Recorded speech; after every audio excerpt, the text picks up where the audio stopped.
Bismillahirrahmanirrahim. Alhamdulillah wassalatu wassalamu ala Rasulillah wa ala alihi wa ashabihi wa man walah. Wa asyhadu an la ilaha illallah wahdahu la syarika lah. Wa asyhadu anna Muhammadan abduhu wa rasuluh. Sallallahu alaihi wa ala alihi wa sahbihi wa sallam. Wa ba'd.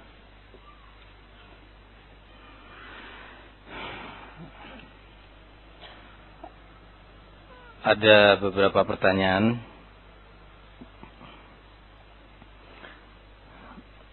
Antara lain, apakah kadar emas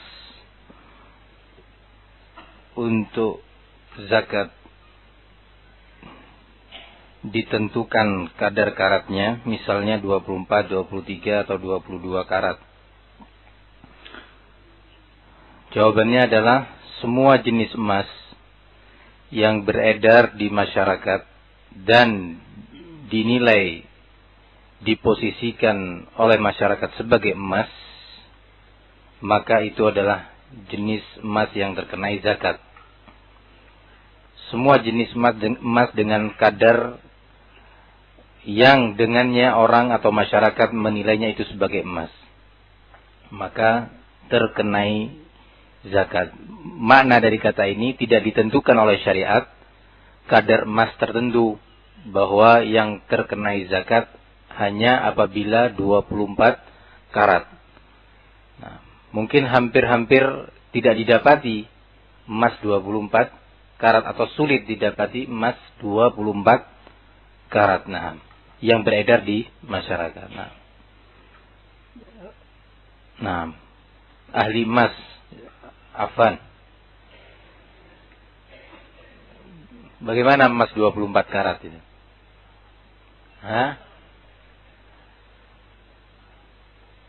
Beredar di masyarakat 24 karat. Dijual belikan. 24 karat betulan? Belakangan? Oh lah, yang di masyarakat, yang di umum lah. Kalau itu kan para pedagang rata-rata. 22 kan begitu. Nah, kalau yang batangan itu para pedagang, yang beredar di para pedagang. Tapi yang beredar di masyarakat, dipakai atau disimpan untuk tidak dipakai sekarang atau untuk hadiah, itu rata-rata yang 22 karat kan begitu. Nah, jarang orang memberi hadiah batangan emas kan gitu. Jenis emas berapa karat pun selama itu adalah emas, maka terkenai zakat. Pertanyaan kedua sekaligus, apakah yang terkenai zakat adalah jenis emas yang disimpan dalam pengertian tidak dipakai untuk perhiasan, atau juga jenis emas yang diperjualbelikan? Dua-duanya. Jenis emas yang diperjualbelikan dan juga emas yang dipakai atau disimpan di rumah. Semuanya terkenai zakat. Nah, bolehkah membuat proposal untuk membantu pembangunan masjid? Masalah proposal harus disikapi dengan bimbingan ilmu Al-Quran dan Sunnah. Tidak boleh ada ifrat, berlebihan, ataupun tafrid, menggampang-gampangkan. Proposal itu pada dasarnya adalah gambaran tentang kebutuhan sebuah program seperti pembangunan masjid, pembangunan madrasah, pembangunan apa saja. Nah, yang berisi di sana rincian biaya, kemudian penanggung jawab, dan hal-hal yang dibutuhkan untuk dirinci. Selama hal itu tidak mengandung pelanggaran syar'i, dan hanya sebatas untuk berta'awun di atas albirri wat taqwa, kemudian diajukan kepada tempat-tempat yang pantas, kepada orang-orang tertentu, pribadi-pribadi tertentu yang memang dikenal untuk senang membantu kaum muslimin, kepentingan umat Islam, masjid, madrasah, maktabah, dan yang lainnya. Dari berbagai kepentingan umat Islam, dakwah dan tarbiyah. Nah, maka yang seperti ini boleh. Namun apabila diajukan misalkan ke bank-bank, instansi-instansi yang mengandung pelanggaran syar'i, atau pribadi-pribadi yang akan memanfaatkan bantuannya untuk menyeret dia kepada hizbiyah, menyeret dia kepada sikap menyelisihi Al-Quran dan Sunnah, menyeret dia untuk mentoleransi penyimpangan-penyimpangan terhadap Al-Quran dan Sunnah, atau menyeret dia untuk bermudah-mudahan di dalam menyikapi ahlul batil, maka yang seperti ini tidak dibenarkan. Yang seperti ini tidak dibenarkan, barakallahu fikum. Namun kalau hanya sebatas ta'awun syar'i, kita membuatkan proposal, misalkan mau membangun masjid, biaya masjid sekian dan sekian, berposisi masjid tersebut di tempat ini dengan tanah yang statusnya wakaf, ya, dengan pengurus atau pembimbing dan pembina disebutkan nama-namanya. Nah, sebatas seperti ini, maka hal ini sangat disukai. Wa ta'awanu 'alal birri wat taqwa. Bertawunlah kalian di atas kebajikan dan di atas ketakwaan. Membangun masjid salah satu bentuk ketakwaan dan kebajikan. Syekh Mukbir rahimahullah menyebutkan bahwa upaya membantu kaum muslimin mencarikan dana pembangunan masjid dan yang semisalnya dari kegiatan Islam adalah perkara yang sangat disukai dalam Islam ini. Begitu juga Syekh Abdul Aziz bin Baz dan yang lainnya. Saya sudah menjawab masalah ini dalam muhadharah terkait dengan Jam'iyat Ihya Turaf. Ya, mungkin antum bisa putar kembali. Mungkin jawabannya lebih rinci di sana. Nah. Apa hukum makanan yang disuguhkan dalam acara-acara bid'ah? Nah, yang banyak beredar di negeri kita. Hukum asal setiap makanan yang disuguhkan oleh kaum muslimin, atau bahkan hukum asal makanan yang disuguhkan oleh umat manusia secara umum adalah halal. Apalagi dari kaum muslimin. Ini hukum asal.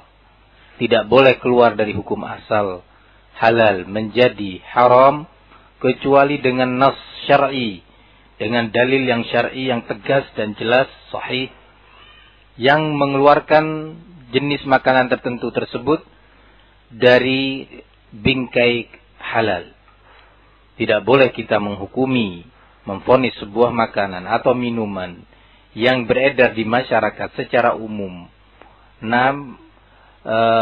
sebagai makanan haram, ya, kecuali dengan dalil syar'i yang pasti, tidak mengandung keraguan, ya, dan tentunya lebih-lebih terbimbing oleh bimbingan para ulama. Terbimbing oleh bimbingan para ulama.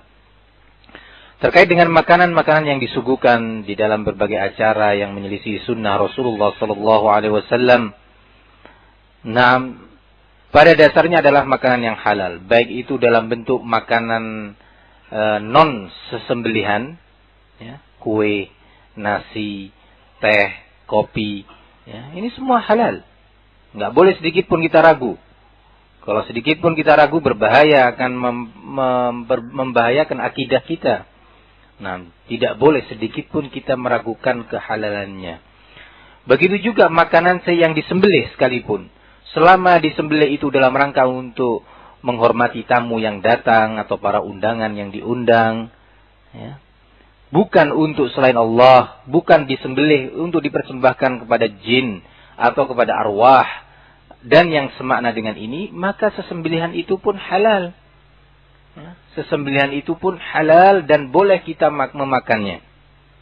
Nah, sehingga kalau kita kembali kepada realita yang ada, bahwa semua makanan yang disuguhkan dalam acara-acara yang menyelisih sunnah tersebut adalah makanan yang halal pada umumnya. Adalah makanan yang halal, boleh kita makan. Boleh kita mengkonsumsinya, makan dan minum. Barakallahu fikum. Tentunya di situ ada suatu masalah lain, yaitu masalah ingkarul munkar. Masalah ingkar al-munkar. Masalah ini sudah keluar sedikit dari pembahasan halal dan haram. Nah, kalau halal, tadi tentang halal dan haram sudah saya jawab. Ya. Namun permasalahan ingkarul munkar, kita diwajibkan untuk mengingkari kemungkaran, berbagai amaliyah, berbagai ibadah, dan kegiatan yang menyelisih sunnah, atau dengan kata lain kegiatan dan amalan yang bid'ah. Kita diwajibkan untuk mengingkari perbuatan tersebut. Man ra'a minkum munkaran falyughayyirhu biyadihi, fa in lam yastati' fa bi lisanihi, fa in lam yastati' fa bi qalbihi. Tetap kewajiban ini berlaku. Kalau Anda mampu untuk mengingkari dan merubah kemungkaran itu dengan tangan Anda, dengan kekuatan Anda, maka silahkan. Makna mampu dalam hadis ini bukan masalah berani dan tidak berani, kuat atau tidak kuat, tetapi masalahnya memunculkan fitnah ataukah tidak memunculkan fitnah, akan melahirkan kemungkaran yang lebih besar atau kemungkaran yang lebih kecil. Ini makna mampu atau tidak mampu. Kalau upaya ingkar mungkar kita terhadap amalia yang menyelisih sunnah itu akan mendatangkan kebaikan, akan menghilangkan amalan bid'ah itu dengan tidak memunculkan fitnah, maka wajib kita lakukan ingkar mungkar itu dengan tangan kita. Itu dalam pengertian pihak-pihak yang berada di bawah tanggung jawab kita, putra dan putri kita. Tapi kalau keumuman masyarakat yang berhak untuk merubah kemungkaran dengan tangan itu adalah waliul amr. Ya. Yang berhak untuk merubah kemungkaran dengan kekuatan itu adalah pemerintah. Bukan kepada pribadi-pribadi tertentu atau kelompok-kelompok tertentu. Karena kalau tugas ini diambil alih oleh kelompok-kelompok tertentu atau pribadi tertentu, maka akan terjadi kepincangan besar dalam kehidupan atau tatanan masyarakat muslim. Nah, dan itu sangat berbahaya. Kalau tidak mampu, dan ini mayoritasnya, tidak mampu merubah kemungkaran dengan kekuatannya, dan sekali lagi ini adalah mayoritas yang terjadi, adalah turun kepada peringkat berikutnya, ingkar mungkar dengan lisan, dengan nasihat. Nasihat itu bisa melalui lisan secara langsung, sebagaimana nas dan zahir hadis ini, ya. Bisa dengan tulisan, tulisan yang bermanfaat, yang mengandung dalil-dalil Quran dan Sunnah, ya. Sampaikan dengan baik, dengan penuh hikmah. Ini termasuk ingkar mungkar dengan lisan. Sehingga saya katakan tidak terpaku hanya dalam bentuk lisan secara langsung, pembicaraan dan nasihat, tetapi bisa melalui apa tadi? Tulisan. Nah, kalau ini pun tidak mampu, dikhawatirkan memunculkan fitnah karena posisi antum yang tidak dikenal di masyarakat, atau ada pihak-pihak tertentu yang akan memanfaatkan keadaan itu, ya. Barakallahu fikum. Maka pindah kepada peringkat berikutnya, yaitu ingkar mungkar dengan kolbu, dengan hati. Bagaimana realisasi ingkar mungkar dengan kolbu? Satu, tidak menghadiri acara atau amaliyah tersebut.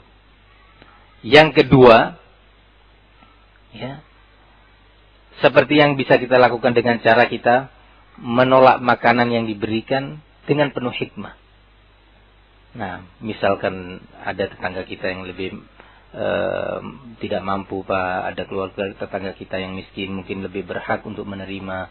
Kalau tidak mampu, misalkan boleh kita terima, kemudian kita berikan kepada orang lain. Bukan dengan keyakinan bahwa makanan atau minuman itu haram, tetapi hanya sebatas ingkar mungkar melalui apa? Kalbu kita, bahwa kita nggak rela Rasulullah diselisihi sunnahnya. Nah, namun hanya sebatas itu. Itu pun kalau tidak memunculkan apa?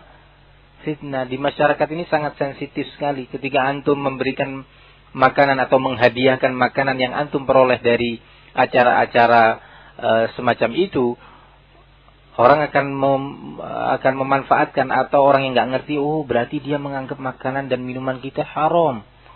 Ya, berarti ini adalah jamaah takfir yang mengkafirkan muslimin dan seterusnya berlanjut. Maka dari itu boleh kita menerima dan memakannya jika memang pada posisi terakhir kita sudah tidak mampu lagi mengingkari kemungkaran dengan tahapan-tahapan tersebut. Barakallahu fikum. Naam.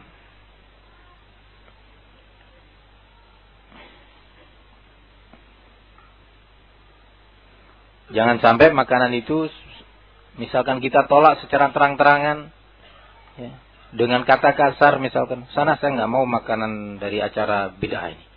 Enggak, sana. Nah, jangan seperti itu. Karena itu akan memunculkan efek negatif yang lebih besar dan membuat orang itu punya penilaian negatif terhadap sunnah Rasul. Ya, jangan sampai. Apalagi sampai lebih dari itu. Makanan yang diberikan kepada kita dibuang di hadapan orang yang memberinya. Nah, ini nggak pantas. Karena itu makanan adalah rizki dari Allah, nggak boleh idha'atul mal. Nah, Rasulullah sallallahu alaihi wasallam 'anil qili wal qal wa 'an idha'atil mal. Rasulullah melarang kita dari sikap menyia-nyiakan harta. Makanan yang datang kepada kita itu bagian dari rizki. Nah, nggak boleh kemudian kita buang. Ya, enggak, buangnya bukan di depan dia, tapi buangnya di sampah di dalam rumah. Nggak boleh. Nasi, kue, haram dibuang. Ya, kita mau ingkar mungkar, ternyata kita jatuh pada perbuatan haram. Ya, nggak boleh. Sekali lagi, semua itu harus dijalani dengan ilmiah, tidak emosional. Bagaimana hukumnya pemerintah membuat rancangan undang-undang untuk mempidana para pelaku nikah sirri dengan alasan untuk menyelamatkan kaum perempuan dari korban perzinahan dari laki-laki yang tidak dibenarkan? Padahal dalam Islam nikah siri itu dibolehkan atau dihalalkan. Dan apa nasihat buat para pemuda jika undang-undang tersebut disahkan? Pertama-tama kita mendoakan untuk diri kita dan pemerintah kita untuk Allah beri hidayah. Allah kembalikan kita dan pemerintah kita kepada syariat Islam, kepada bimbingan Al-Quran dan Sunnah untuk menjadi hamba-hamba Allah yang bertakwa. Kemudian yang kedua, nikah siri itu sebatas yang saya ketahui adalah pernikahan yang tidak tercatat dalam catatan sipil, ya. Begitu. Nah, namun dia masih memenuhi syarat dari sisi ketentuan Islam, yaitu hadirnya wali, ya, ayah atau yang mewakilinya dari pihak perempuan, adanya saksi, ya, adanya saksi. Barakallahu fikum. Ini sudah terpenuhi. Sebagian ulama mempersyaratkan adanya pengumuman untuk disosialisasikan pernikahan tersebut. Disosialisasikan sebatas kemampuan, misalkan keluarga, ya, diundang paman, bibi, ponakan, misanan dan yang semisalnya. Nah, barakallahu fikum. Maka secara ketentuan syariat memang sah.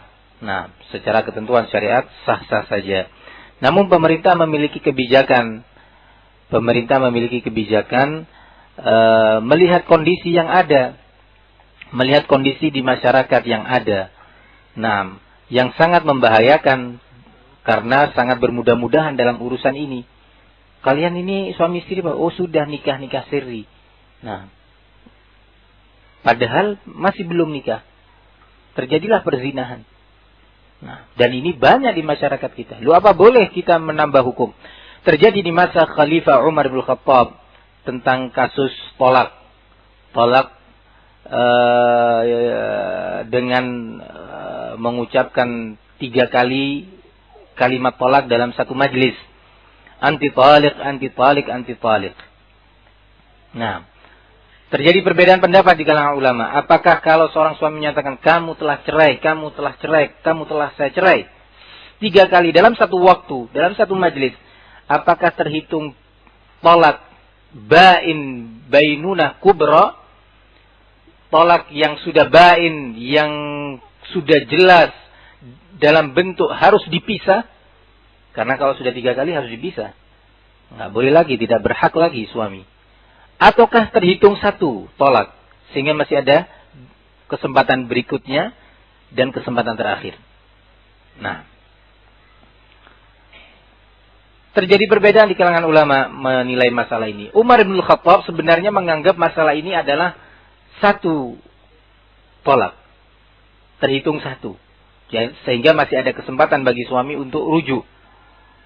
Ya. Ada kesempatan bagi dua pasangan suami istri ini untuk kembali lagi. Nah, barakallahu fikum.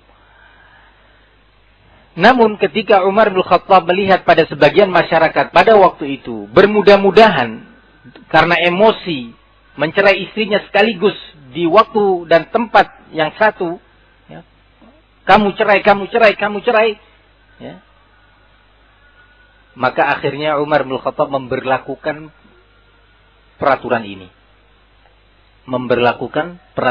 ini. Sehingga barang siapa yang mengucapkan cerai 3 kali dalam satu waktu, istrinya telah dianggap cerai 3, tolak 3. Faham maksudnya tolak 3? Nah, at-talaqu marratani fa imsakum bima'ruf aw tasrihum bi ihsan. Sampai terakhir Allah menyatakan, fa in talaqaha fala tahillu lahu min ba'd hatta tankiha zawjan ghairah. Talak itu ada 2 kesempatan, 2 kali. 1 kali boleh rujuk. 2 kali masih boleh rujuk. Suami punya hak untuk mengembalikannya dalam masa iddah. Kalau keluar dari iddah, nikah kembali. Nah, masih boleh. Namun yang ketiga dicerai, maka tidak ada lagi rujuk bagi suami. Tidak boleh juga melalui nikah kecuali perempuan tersebut atau mantan istrinya tadi menikah dengan pria lain, kemudian dicerai secara normal, bukan makar, ya, dicerai secara normal. Ya, baru setelah itu boleh dinikahi kembali. Ini peraturannya. Lah, seorang suami yang menyatakan cerai, kamu telah saya cerai. Atau dengan bahasa Arab, anti talik. Ya. Pendapat yang benar menurut sebagian ulama bahwa itu hanya 1 talak. Dan ini adalah pendapat Amirul Mukminin Umar bin Khattab. Namun, melihat kondisi masyarakat yang bermudah-mudahan dalam masalah ini, Umar memberlakukan sebuah peraturan. Nah, walaupun tentunya tidak sama persis dengan kasus yang terjadi pada pemerintah kita, semoga Allah memberikan hidayah kepada kita dan mereka semuanya. Tentunya pemerintah membuat kebijakan ini karena kezaliman yang terjadi di masyarakat. Sehingga akhirnya akibat yang muncul tidak hanya mengenai orang-orang yang berbuat zalim saja. Mengenai orang-orang yang soleh sekalipun. Allah menyatakan wattaqu fitnatan la tusibanna alladziina zalamu minkum khassah. Nah. Ya. Barakallahu fikum. Takutlah kalian kepada sebuah fitnah yang tidak hanya menimpa kepada orang-orang yang berbuat zalim saja, tetapi menimpa orang yang zalim dan orang yang soleh. Terkena secara merata. Nah, barakallahu fikum. Maka dari ini nasihat saya adalah hendaknya kita menikah dengan cara yang resmi. Nah, gimana Ustaz, ini kan secara syar'i boleh. Baik, secara syar'i boleh. Dan antum juga tidak berat untuk menikah secara resmi dan tercatat. Apa beratnya? Nah, antum taat kepada waliul amr. Nah, antum taat. Dan sabar atas kezaliman waliul amr kalau antum nilai itu sebagai kezaliman. Kan Rasulullah sudah menasihati kita untuk bersabar, menahan diri, untuk tetap taat. Nah, barakallahu fikum. Jadi sebenarnya ketentuan untuk menikah secara resmi dan tercatat itu baik. Ya, ketentuan dari pemerintah itu adalah ketentuan yang baik di masyarakat yang tidak sedikit mereka yang meremehkan syariat Islam, berbuat kemaksiatan. Nah, di masyarakat yang cenderung mengedepankan hawa nafsunya di atas ketentuan Islam, maka ketentuan pemerintah bahwa pernikahan itu harus tercatat di catatan sipil itu adalah sesuatu yang baik dalam rangka untuk mencegah kemungkinan munculnya berbagai kemungkaran dan efek negatif di balik itu. Nah, maka saran saya tetap harus menikah dengan apa? Dengan resmi, terkhususnya kepada pemuda. Nah, seperti contohnya menikah di bawah umur, ya, menikahi wanita yang di bawah umur. Kalimat di bawah umur ini sulit ditentukan sekarang. Berapa umurnya? Umur misalkan di umur 14 tahun, di dalam ketentuan pemerintah kita termasuk di bawah umur ya. Berapa umur yang diizinkan? 16. Hah? Berapa? 16 tahun. Yang wanita. Kalau pria 19. Antum sudah nikah? Belum. Masya Allah kalau sudah tahu peraturannya. Kelihatan wajahnya yang sudah menikah atau belum tuh kelihatan. Nah, cepat-cepat ya. Nah, tapi jangan melanggar peraturan. Barakallahu fikum. Pada dasarnya nggak ada ketentuan syariat seperti itu. Tetapi kita tidak boleh menutup mata adanya pihak-pihak yang mempermainkan hukum ini. Seperti orang gila itu siapa? Syekh Puji ya. Nah, gila itu. Nah, mungkin ada penyakit halusinasi atau penyakit apa pada dirinya. Bahaya ini. Mengatasnamakan Rasul, mengatasnamakan sunnah. Itu memperjelek ya, image dan gambaran sunnah di depan umat Islam sendiri. Dan tentunya lebih-lebih memperjelek sunnah di hadapan kaum kufar. Nah, sambil istihza kepada waliul amr, mengolok-olok pemerintah, kepolisian. Katanya saya dengar dia seolah-olah membuat penjara di rumahnya ya. Kemudian menjerit-jerit. Ini orang gila. Nah, gila. Barakallahu fikum. Ya. Di satu sisi memang peraturan seperti itu tidak ada ketentuan dalam syariat Islam. Batasan bahwa harus 16 tahun. Aisyah dinikahi oleh Rasulullah Sallallahu Alaihi Wasallam pada umur berapa? Hah? Sudah nikah belum? Nggak boleh jawab. Nah. Berapa? 6 tahun. Ada yang berbeda? Hah? Yang nggak menikah nggak boleh jawab. Nah. Siapa yang tahu? Berapa? 7 tahun. Nah. Kemudian dukhul pada umur 9 tahun. Nah. Dinikah oleh Rasulullah pada umur 7 tahun. Nah. Terjadi ini di masa sahabat. Tetapi tentunya nggak bisa dipungkiri. Ya. Pertama, berbeda tentunya kondisi wanita di masa itu dengan di masa kita. Di masa kita umur 20 tahun masih umbelen. Maksudnya umbelen itu bukan umbelen gimana? Nggak ngerti mengurus dirinya. Apalagi mau ngurus rumah tangga. Ya. Bukan umbelen yang pakai sapu tangan peniti di sini terus enggak. Maksudnya tidak bisa mengurus dirinya. Apalagi mau ngurus problem rumah tangga. Bagaimana melakukan khidmah. Menghormati dan melayani suami dengan benar. Masih belum ngerti. Mayoritasnya seperti itu. Nah. Ya. Kalau toh ada yang sudah mengerti, itu bisa dihitung. Dengan jemari ini. Nah. Apalagi umur 15 tahun, 14 tahun. Berbeda dengan wanita pada masa Rasul, sahabat dan tabi'in yang baru berumur 12-13 tahun. Sejak umur 9 tahun mereka sudah dilatih bagaimana melayani rumah tangga. Melayani orang tua, ibu, saudara. Membuat masakan, menghidangkan masakan. Ya. Beda cara berpikirnya, fisiknya pun berbeda dengan orang-orang sekarang. Ini di satu sisi. Di sisi lain, masyarakat yang seperti ini, yang mayoritasnya itu jauh dari nilai ketakwaan, akan mempermainkan. Ya, ketika kesempatan ini dibuka lebar-lebar, nah, mempermainkan keadaan. Nah, berapa banyak terjadi kasus, terkhusus di pedesaan. Ya, terkhusus di pedesaan. Nah, anak-anak kecil nggak mengerti apa-apa. Nah, barakallahu fikum. Maka dari itu sebenarnya pemerintah membuat peraturan itu karena adanya sebuah aksi di masyarakat, sebuah kejadian di masyarakat. Ya.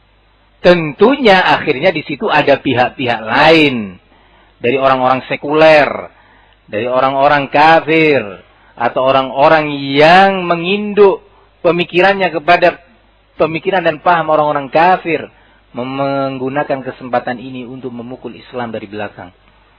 Ya, ini sudah musibah menimpa kaum muslimin. Maka dari itu kita banyak mendoakan untuk diri kita, umat Islam dan pemerintah kita agar dilindungi oleh Allah Subhanahu wa taala. Nah, dilindungi oleh Allah dan dibimbing kepada hidayah. Nah, banyak-banyak kita berdoa. Musibah, fitnah di akhir zaman bermunculan. Itu mungkin yang bisa kita sampaikan pada kajian kali ini. Semoga Allah Subhanahu wa taala membimbing kita dengan bimbingan Al-Qur'an dan Sunnah. Wassallallahu wasallam wa barak ala nabiyyina Muhammad wa ala alihi wa sahbihi wasallam walhamdulillahi rabbil alamin.